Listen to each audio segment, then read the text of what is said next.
గౌరవనీయులు మిత్రులు జనసేన అధినేత పవర్ స్టార్ పవన్ కళ్యాణ్ గారు, గౌరవనీయురాలు ఆంధ్రప్రదేశ్ రాష్ట్ర బీజేపీ అధ్యక్షురాలు పురంధేశ్వరి గారు, వందే మాతరం, వందే మాతరం, వందే మాతరం. అందరికీ నమస్కారాలు. ఈరోజు మనం భారత దళాల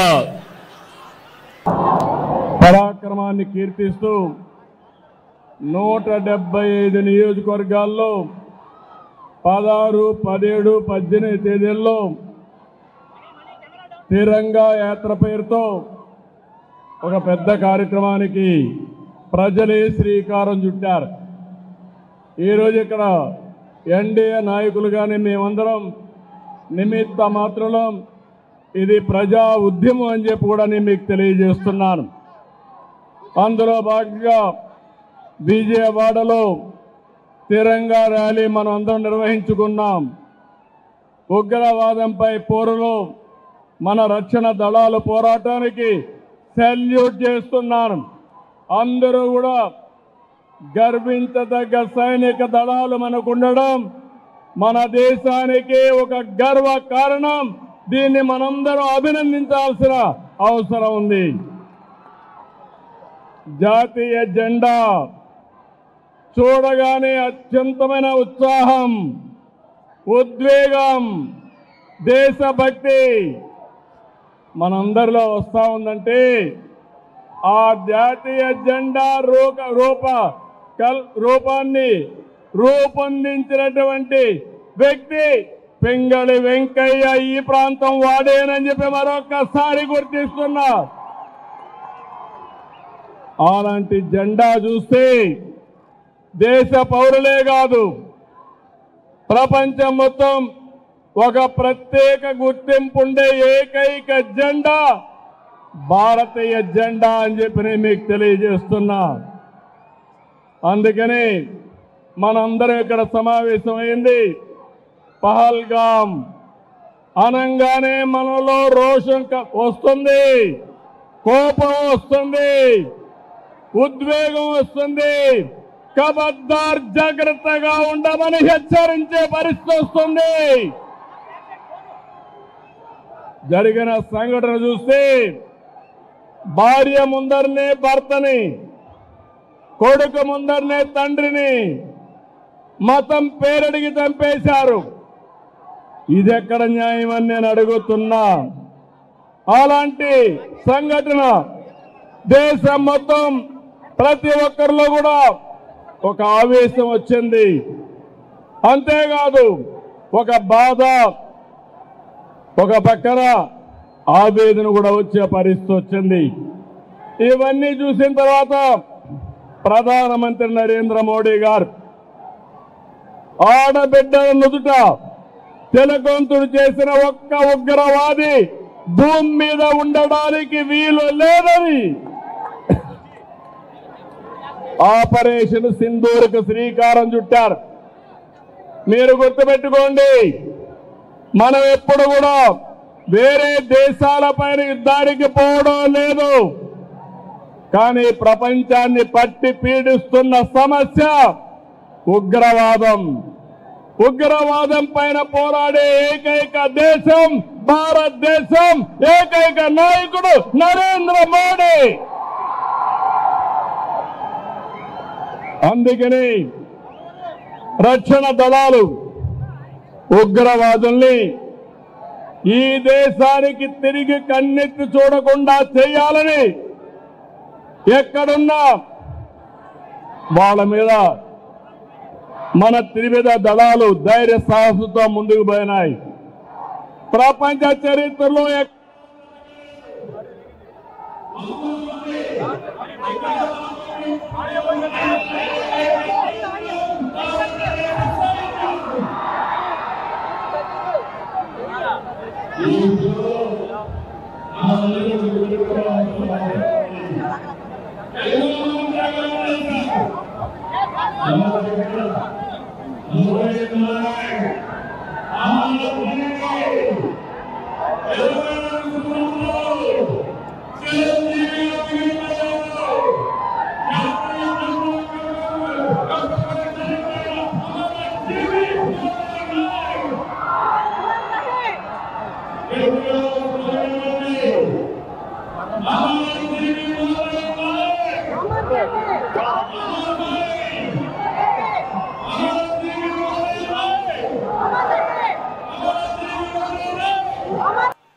పాతికేళ్ల యువసుండే కుర్ర వ్యక్తిని మనం గుర్తుపెట్టుకుందాం, స్ఫూర్తిని తెచ్చుకుందాం. అలాంటి త్యాగదనిని ఆంధ్రప్రదేశ్ రాష్ట్రమే కాకుండా దేశం మొత్తం గర్విస్తుందని చెప్పి కూడా నేను మీకు తెలియజేస్తున్నా. అత్యంత కఠినమైన పరిస్థితులు, సరిహద్దుల్లో రాత్రి పగలు లెక్క చేయకుండా మన దేశాన్ని కాపాడి మనల్ని కాపాడుతున్నటువంటి జవాన్లకి చేతులెత్తి నమస్కరిస్తున్నా. వాళ్ళందరికీ కూడా సెల్యూట్ చేస్తున్నానని చెప్పి కూడా నేను మీకు తెలియజేస్తున్నాను. వాళ్ళు పోరాడుతున్నారు, మనం క్షేమంగా ఉన్నాం. ఈ విషయం మనం గుర్తుపెట్టుకోవాల్సిన అవసరం ఉంది. ఈరోజు మన దేశ గౌరవం, మన బలం, బలగం మన సాయుధ బలగాలే. మనం ఏమాత్రం అధైర్యపడవలసిన అవసరం లేదు. ప్రధాని మోడీ గారి సంకల్పం ఉగ్రవాదులు ఎక్కడున్నా, ప్రపంచంలో ఎక్కడ దాంకున్నా వాళ్ళని తుదమిట్టిచ్చే విధంగా ముందుకు పోయేదానికి చాలా దృఢ సంకల్పంతో ముందుకు పోతున్నారు. ఈ ఆపరేషన్ లో మన సైనికుల ధైర్యం చూశాం, సామర్థ్యం చూశాం, మనం తయారు చేసుకున్న ఆయుధాలని మనం చూశాం. ఈరోజు ప్రపంచ దేశాల్లో భారతదేశం యొక్క ప్రతిష్ట పెరిగే పరిస్థితి వచ్చింది.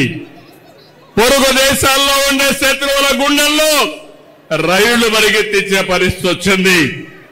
మేమెవరి జోలికి రాము, ఎవరిపైన యుద్ధం చేయం. తీవ్రవాద రూపంలో మా దేశానికి వస్తే మాత్రం అదే చివరి రోజు మీకని మరొకసారి హెచ్చరిస్తున్నాను. ఇది ప్రతి ఒక్కరి నినాదం కావాలి. ప్రతి ఒక్కరు కూడా అవసరమైతే ఎలాంటి త్యాగానికైనా సిద్ధమవుతామని చెప్పాల్సిన తరుణం ఇది.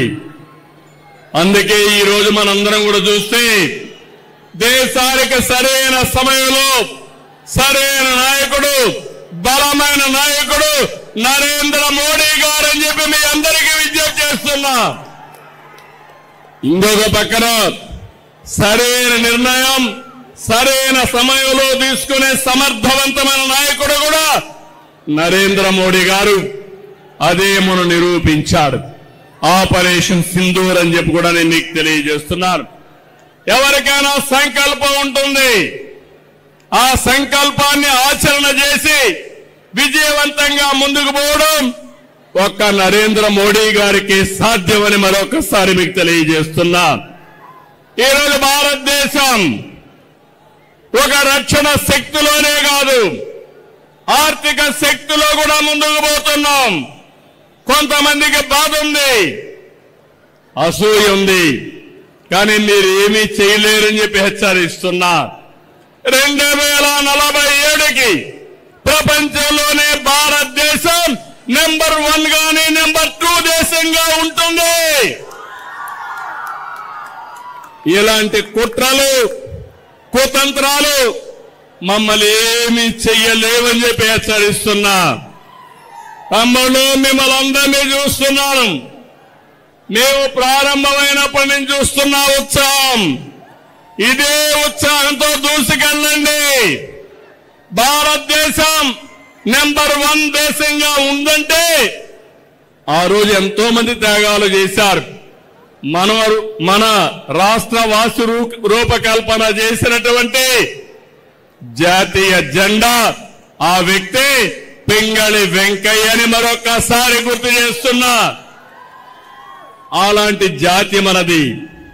జాతి నిర్మాణం కోసం పోరాడిన జాతి. అందుకే మనందరం కూడా సమర్థవంతంగా పనిచేసి జాతి పునర్నిర్మాణంలో భాగస్వాములయ్యి ప్రపంచంలో ఏ శక్తి అడ్డుకోని విధంగా ఆర్థిక శక్తులు, రక్షణ శక్తులు మనకు మనమే మేటైన శక్తిగా తయారు కావాలని చెప్పి మిమ్మల్ని అందరినీ కోరుతున్నా. ఈరోజు ఇలాంటివన్నీ జరగాలంటే పహల్గామ్ లాంటి సంఘటన జరిగితే ఆపరేషన్ సింధూర్ లాంటి కార్యక్రమాలు అవసరం. దీనికి దేశం సిద్ధం, దేశంలో ఉండే పౌరులందరూ సిద్ధం. ఇది గుర్తుపెట్టుకోమని ప్రపంచంలో ఉండే ఉగ్రవాదుల్ని మరొక్కసారి హెచ్చరిస్తున్నానని చెప్పి కూడా నేను మీకు తెలియజేస్తున్నా. ప్రతి ఒక్క ఇంటిలో చర్చ జరగాలి. యువత, మురళీ నాయక్ మీ అందరికీ స్ఫూర్తి కావాలి. సిద్ధమా తమ్ముళ్ళు అని అడుగుతున్నా మిమ్మల్ని. అందుకే మనం అందరం కూడా గట్టిగా దేశాన్ని కీర్తించే విధంగా నేను భారత్ మాతాకి అంటే గట్టిగా చెప్పాలి. భారత్ మాతాకి, భారత్ మాతాకి, భారత్ మాతాకి. వందే మాతరం, వందే మాతరం. జై హింద్.